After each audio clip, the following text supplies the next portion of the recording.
to call relationship situationship. So I think I'm no one to say that this is right or wrong. If I say it's wrong, that means I'm going against the tradition. I'm no one to go against the tradition. I can just do what is right for me. Camera के सामने हो, आपका वो उस वक्त 100% devotion होना बहुत ज़रूरी है, क्योंकि उस वक्त ना ऑडियंस को वो किरदार दिख रहा है, और उस इंसान जो जो इंसान को किरदार निभा रहा है उसके प्रॉब्लम्स नहीं दिख रहे हैं. I am observing, I am watching good stuff, good cinema, so that I am listening to good actors. क्या उनकी क्या सोच, एक डायरेक्टर की क्या सोच है, अच्छे डायरेक्टर्स की क्या सोच है, ये उसका एक तरह से रिएक्शन पैटर्न है. मजाक बना देना हर चीज़ का, एक to be lively all the time. मैं इतना कह सकता हूँ कि अर्जुन का किरदार मेरे लिए बहुत ही अलग और एक चैलेंजिंग रोल है मेरे लिए, क्योंकि मैंने ऐसा किरदार कभी प्ले नहीं किया है. Hi guys, welcome to IWM Buzz. और आज हमारे साथ है नील भट्ट नजर आ रहे हैं मेगा बसेंगे। इस बार आप पुलिस के किरदार में नजर आने वाले हैं। कितना डिफरेंस है अर्जुन का किरदार विराट से।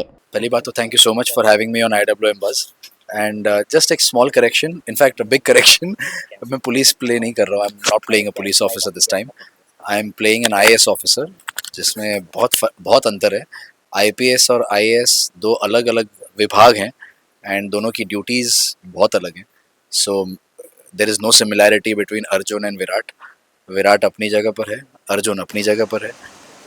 मैं इतना कह सकता हूँ कि अर्जुन का किरदार मेरे लिए बहुत ही अलग और एक चैलेंजिंग रोल है मेरे लिए, क्योंकि मैंने ऐसा किरदार कभी प्ले नहीं किया है. He is an IAS officer. Morally उसका मॉरल कंपस बहुत करेक्ट है, बहुत लॉजिकल इंसान है, बहुत मजाकिया है, लेग पुलिंग बहुत करता है, इमोशनल बहुत है, लेकिन वो इमोशंस अपने कंट्रोल में रखने की कोशिश करता है, नियंत्रण में रखने की कोशिश करता है. सो इन दैट सेंस विराट से बहुत अलग है. जैसे कि मैंने अभी कुछ कुछ उसके एडजेक्टिव्स दिखाए. मुझे सबसे ज़्यादा इसका जो मुझे आई नो द स्टोरी आगे की जो आने वाली है, जो ऑडियंस को भी दिखेगी, और उसमें बहुत लेयर्स है. जैसे मैंने कहा कि उसको he is a very emotional person at the, तो वो क्या करता है कि वो इमोशंस को दबाने की कोशिश करता है.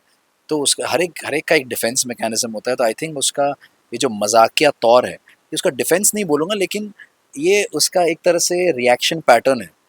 मजाक बना देना हर चीज़ का, एक to be lively all the time and not be emotional, logically सोचना, ये उसका एक रिएक्शन बिहेवियरल पैटर्न है, जो बहुत आगे जाके ना आपको धीरे धीरे उसके लेयर्स दिखेंगे कि क्यों वो ऐसा है, कैसा है, इन हिज निजी ज़िंदगी में वो कैसा है. तो मुझे ये जो लेयर्स जो होते हैं ना जब एक कैरेक्टर में, वो बहुत उसको एक इंसान बना देते हैं. तो अर्जुन को एक किरदार से ज़्यादा एक इंसान बनाना है. तो जिस दिन वो ट्रांसलेट होके ऑन स्क्रीन दिख गया कि ये इंसान है, जिसमें बहुत सारी उसमें गुण हैं, अवगुण भी है, तो ये सब चीज़ें जब दिखेंगी ऑडियंस को, तब आई थिंक जाके मैं सफल होऊंगा एज एन आर्टिस्ट, कि मैं इस किरदार को मैं निभा पाया. तो मुझे ये चैलेंज अच्छा लगा, and I am trying to portray that. आपने किस तरह से अपने आप पे काम किया नेक्स्ट प्रोजेक्ट के लिए, और एज एन एक्टर आप किस तरह से अपने आप में इम्प्रूवमेंट लाने की कोशिश करते हैं? I think your work as an artist never stops. So I am constantly working. उसको जैसे एक सिंगर एक रियाज करता है, तो एक आर्टिस्ट भी रियाज करता है. उसे रियाज कहा जाता है थिएटर लैंग्वेज में भी, कि आप कॉन्स्टेंटली अपने आप पर काम कर रहे हैं. और how do you work on your self is by constantly observing something or the other. So I'm observing, I'm watching good stuff, good cinema, so that I'm listening to good actors. क्या उनकी क्या सोच, एक director की क्या सोच है, अच्छे डायरेक्टर्स की क्या सोच है. तो आई थिंक इन चीज़ों पर काम करने से I think I gain good knowledge, the knowledge that I need to keep and not throw it away. So that is my bit. The other bit is workouts, exercise. लोग बोलते हैं कि just exercise करके body बनाना is not acting. मैं body नहीं बना रहा हूँ. If anybody knows me since so many years, मैंने कभी भी सिक्स पैक एब्स नहीं बनाए. इट्स अबाउट बीइंग फिट, क्योंकि being fit is helps you be mentally fit. When you are mentally fit you think clearly, and when you are acting, जब आप camera के सामने हो, आपका वो उस वक्त 100% डिवोशन होना बहुत ज़रूरी है, क्योंकि उस वक्त ना ऑडियंस को वो किरदार दिख रहा है, और उस इंसान जो जो इंसान को किरदार निभा रहा है उसके प्रॉब्लम्स नहीं दिख रहे हैं. तो अगर आप वो प्रॉब्लम्स अपने कैरी फॉरवर्ड करोगे और वो किरदार में दिखाओगे, तो लोगों को शायद नील के प्रॉब्लम्स दिखेंगे, अर्जुन के प्रॉब्लम्स नहीं दिखेंगे. और मुझे वो एक क्लियर डिस्टिंक्शन रखना है कि कैमरा जब ऑन है, जब लोगों को मेगा बरसेंगे जब दिखेगा 7 बजे, तो वो सिर्फ अर्जुन दिखेगा, उसमें नील नहीं दिखेगा। जैसे कि अब तक हमने देखा है कि अर्जुन के काफ़ी ही हाई मॉरल्स है, लेकिन हम जानना चाहते हैं कि आपका एक मॉरल जो आप खुद फॉलो करते हैं। I think to do right by people, I try to follow that. So yeah, I mean, when that is your moral compass, uh, automatically other things start falling in line. I want to be a good person. These are all very, you can say, textbook things. To do right by people is your moral responsibility, I think. So automatically your actions start becoming in line with your thoughts. So I think this is what I try to follow. So I don't say कि मैं हर बार कर पाता हूँ ये. I try to follow it by doing right by people. If I do that, probably जैसे बोलते हैं कि what you give out to the world, it comes many fold times back to you. So I think if I do right by even one person, probably when in need, it might come back to me. So I try to follow that. आजकल हम relationship को लेकर काफ़ी अलग अलग case देख रहे हैं, जहां डाइवोर्स रेट्स हाई हो गए हैं फ्रॉड्स मैरिज के। वहीं फ्रॉड्स मैरिज के केस भी काफ़ी ही सामने आते हुए नज़र आते हैं। रिलेशनशिप को सिचुएशनशिप का नाम दिया जा रहा है। इन सब में हैज़ अ नील भट्ट, आप क्या एक एडवाइस देना चाहोगे रिलेशनशिप को लेकर? I am nobody to give any advice. मैं एडवाइस देना मतलब क्या है कि मुझे बहुत समझ है चीज़ों की. मुझे लगता नहीं कि मुझे इन चीज़ों की ज़्यादा समझ है. एंड आई थिंक जैसे बोलते हैं ना, जेन जी है, जेन अल्फा है, जो भी बोलो, जो भी आजकल नाम चल रहा है, आई थिंक ये नाम देना ये एक प्रथा बन गई है, एक ट्रेडिशन बन गया है to call relationship situationship. So I think I am no one to say कि दिस इज राइट और wrong. If I say it's wrong, that means I'm going against the tradition.